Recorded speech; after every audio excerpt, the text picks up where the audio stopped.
All right. Oh, yeah. Y'all All right, here we ready? go. Let's do it. Take two. All right. Here it is.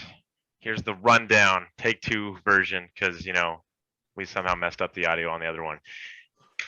We are here to, Ryan, Adam, and Thad, to present to you fault tree analysis, because Dr. Jones is too lazy to have class, so we're here giving you the best presentation to ever be walk this earth, even though presentations can't walk. So you might ask yourself, what is a fault tree analysis? Well, I am so glad you asked.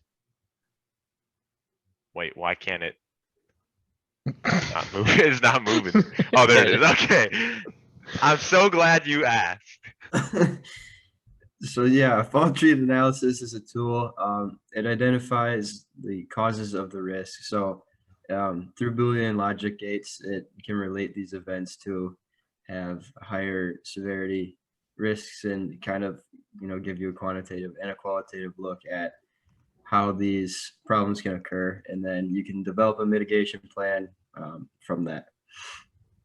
And this is just some of the event symbols that can be caused. Like for example, the circle is a basic or primary failure event, and there's a rectangular diamond. I'm not going to read all of them, but that's the table that shows all of them. And then the next slide is just the logic gate symbols and or NOR gate, stuff like that. So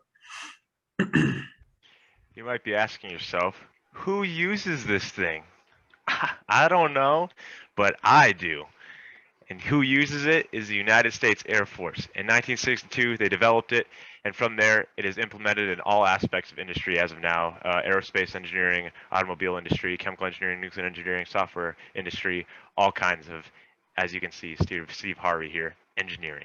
And so, fault tree analysis for dummies, or for Ryan, because it's pretty close. Basic six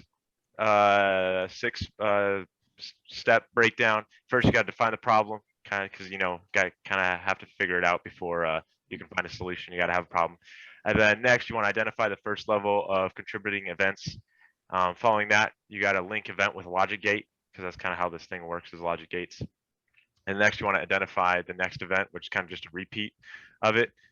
The number 5, as you can see, identify the minimum cut set, which is super essential. And then lastly, determine the root causes so you can change them up. And you might ask yourself, what's a minimum cut set? Well, I'm so glad you asked. All right, minimum cut sets. Minimum cut sets are like the most important things that are happening. So that's like the things that'll happen. If those events happen, then the main problem is going to happen regardless of what else happens. Cut sets are the group of events that have to happen together for a problem to happen. So that's like, you can think of cut sets as like the branches, and then the things at the bottom are usually the minimum cut sets. Those are super important to mitigate the problems because you got to identify that. Thank you for going early, Ryan. Appreciate that. All right, the fault tree analysis is qualitative and quantitative. So just keep that in mind. This is a qualitative breakdown right here. So this is just an example of like a fire accident happening. So a fire happens, you have an OR gate. There's 3 cases that can happen. So this happened, or this happened, or this happened. A flammable material source cause a fire, a short circuit, or a use of inappropriate equipment. On the flammable material source, there's 2 things that have to happen for that to be the case. There's going to be a flammable material source in the assembly area and the product warehouse, and then there's OR gates attached to those that lead to that happening. The use of inappropriate equipment, there's an OR gate over here, and it just goes to wrong connectors or the incorrect use of a lighter.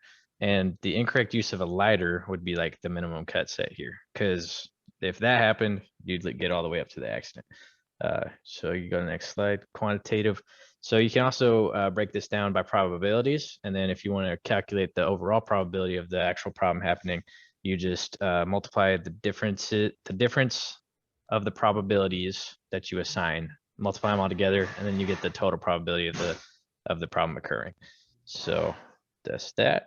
And so we need some pros and cons. This is what Jones really likes to throw at us, so pay attention here. The pros of fault tree analysis, we got some, it's visual. It highlights the important factors. It's efficient. There's human errors that are included. A lot of other analysis methods don't include human errors. So that's why this one's good. It prioritizes mitigation of actions. Almost all analysis methods for analyzing problems does that. So that's a common one. And then it's also quantitative and qualitative.